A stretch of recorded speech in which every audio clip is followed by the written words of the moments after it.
I've said before, the theme of this year will be Australians fighting back against the people trying to divide us. And tonight, more good news, because that change really does seem to be on.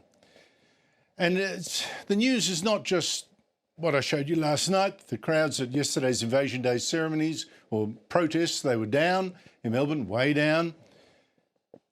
In fact, it's my duty now to do about the last thing you might expect, maybe that some of you even want.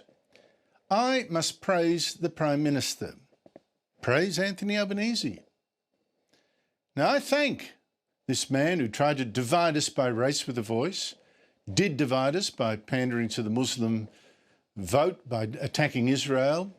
I must thank the man who flies 3 flags and let in record numbers of immigrants, who even gave tourist visas to 3,000 people from terrorist-run Gaza.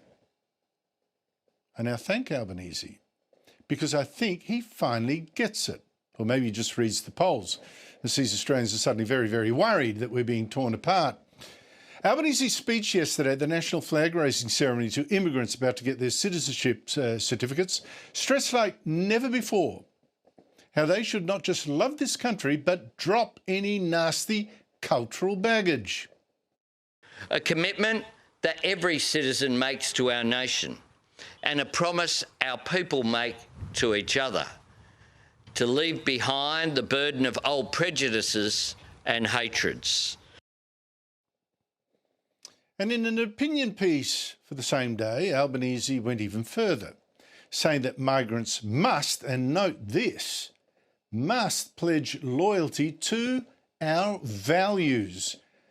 I think that's new, telling migrants to be loyal to our values. It cuts right across Labor's disastrous multicultural project that said politicians of the left seem to praise every culture but our own genocidal, nasty, racist, land-ruining supposed culture. Now, I'll tell you how different this message was. I'll contrast what Albanese said with another speech yesterday. It was by Albanese's Housing Minister, Claire O'Neill. She used to oversee immigration until she was moved sideways for being terrible. Now, like a militant multiculturalist, she last weekend posted on her Facebook page, Happy Indian Republic Day to Indian Australians. Yesterday was also India's National Day.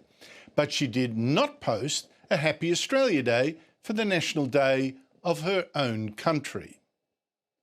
But she did then post her own speech to new Australians getting their citizenship on Australia Day, and it was a very different message to Albanese's. It was still that same multicultural cringe, that submissive, ingratiating praising of every culture but our own, sort of thing that's helped to turn us into a nation of tribes.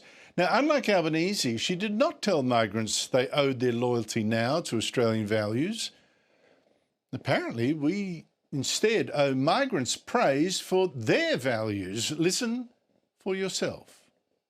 That Australia is a great multicultural country because you share your culture with us. Becoming part of our Australian family doesn't mean leaving behind where you came from. It doesn't mean leaving behind your traditions, your history, and the story of your family, because those things are actually what makes our country great. Some message, Australia's great because of the newcomers, not because of those who actually built it. And migrants, keep your culture, don't join ours. Albanese's changed his tune, but how long before his ministers get the score? And yet I thank him.